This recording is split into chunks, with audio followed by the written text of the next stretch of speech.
Welcome to BritNews Update. Hello. Today we're doing a deep dive into, well, quite a significant policy U-turn from the UK government. That's right. It's all about the winter fuel payments for pensioners. Exactly. We've looked at reports from The Independent, Sky News, and also BBC News to piece this together.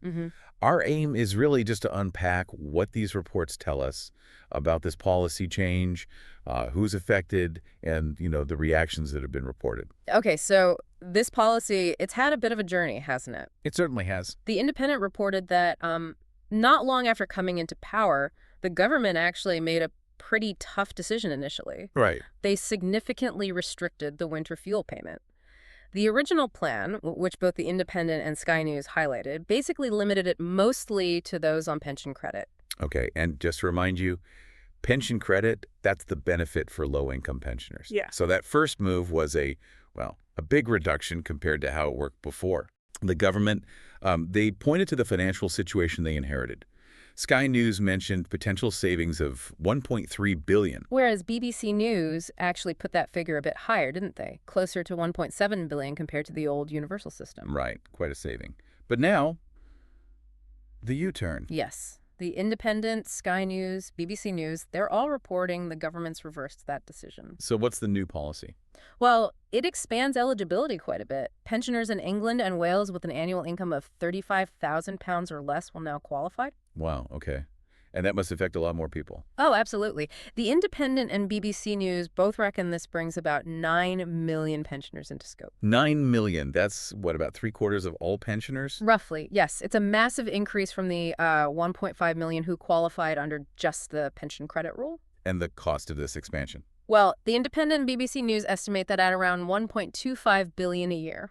$1.25 billion. Okay, so let's talk about that £35,000 income threshold. Sky News had a key detail on that, didn't they? They did. They clarified it's £35,000 per person, which is quite important, not per household. Ah, right. That makes a difference. It does. And both Sky News and BBC News explained a bit more about couples. If both partners are eligible, they each get half the household payment. So say £100 each if the rate is £200, or £150 each if it's the £300 rate for the over 80s. Exactly. But interestingly, if one partner is under that 35K limit but the other is over, Yes. the higher earner gets nothing. And the lower earner only gets half the household payment, not the full amount. Okay. Bit complex there. And getting the payment itself, how does that actually work for people? The sources generally agree it's meant to be automatic if you qualify. So no application needed. Not usually. The Independent, Sky News, BBC News all reported it should be collected automatically through PayYE or self-assessment. You don't need to register separately with HMRC. You can opt out, though. Yes, you can choose to opt out. And Sky News also noted the payment usually goes out around November or December. Okay, so why the change of heart? Why the U-turn now?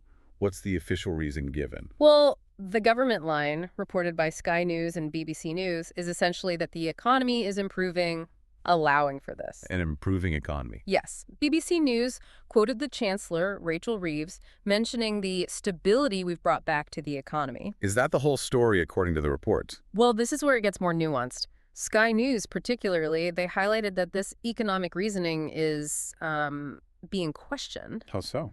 They reported on an exchange where a Treasury minister was challenged, about things like rising debt and whether the economy had really improved enough for that to be the sole reason. Right, so political factors might be involved. The Independent and Sky News both definitely point to the significant political backdrop, that original stricter policy. It wasn't popular. No, I remember the backlash. Exactly. It faced a lot of criticism and was seen as a factor in some poor local election results for the government.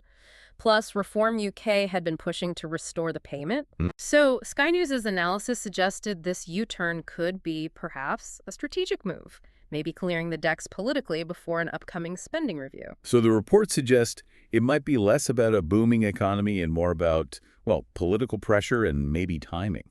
The reporting certainly leans towards that being a very significant factor, perhaps the main one, alongside whatever economic room they feel they have. And the cost, again, $1.25 billion. Yeah. The Independent raised a point about that, didn't it? Yes, a critical one. How is this going to be funded? Especially when spending cuts are expected elsewhere ahead of that review. That's a big question mark. And that funding question was echoed by others. Indeed. The Institute for Fiscal Studies, quoted in both the Independent and BBC News, warned this kind of U-turn implies, well, either tax rises or cuts to other public services down the line. Makes sense. And the Resolution Foundation, also cited by the Independent and BBC News, they pointed out another issue. This new £35,000 threshold, while wider, creates its own problems. They called it a cliff edge. A cliff edge, meaning What? meaning someone earning just under £35,000 gets the full payment, but someone earning just over gets absolutely nothing. It's quite abrupt. I see. So the Resolution Foundation questioned why eligibility was pushed up to include potentially quite well-off pensioners at that boundary. Precisely. They raised that point about the targeting. Okay, and what about the overall reactions reported across the different news outlets? Well, it was a mix, as you'd expect. Chancellor Reeves defended it, saying it's still means-tested, but now captures more lower and middle-income pensioners who might have missed out. But the opposition? The conservatives and Lib Dems, they called it a humiliating U-turn, criticizing the initial decision and the hardship they felt it caused.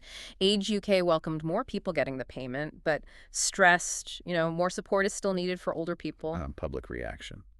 Sky News shared some listener feedback, which apparently ranged from relief from those now eligible to concerns about the overall cost and the fairness of that specific £35,000 cutoff point.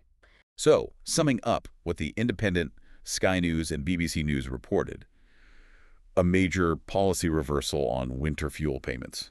Yes, expanding eligibility significantly to around 9 million pensioners under that £35,000 income cap. With an estimated annual cost of $1.25 billion. The stated reason being an improving economy, but with strong suggestions from the reporting that political pressure was perhaps the major driver. And raising serious questions about future funding, the complexity of the new threshold, and its cliff-edge nature. Alongside a whole spectrum of political and public reactions, from relief to criticism, it's certainly a move with wide impact and lingering questions. Right, so we've covered the U-turn itself, the numbers affected, the cost, the competing explanations from the sources, economic versus political, and the various reactions and concerns raised. It really highlights the complexities behind these kinds of policy shifts. Indeed. Well, that wraps up our deep dive, based on the reports for the Independent, Sky News, and BBC News, on the winter fuel payment change. Thanks for joining us. Goodbye. See you in the next video.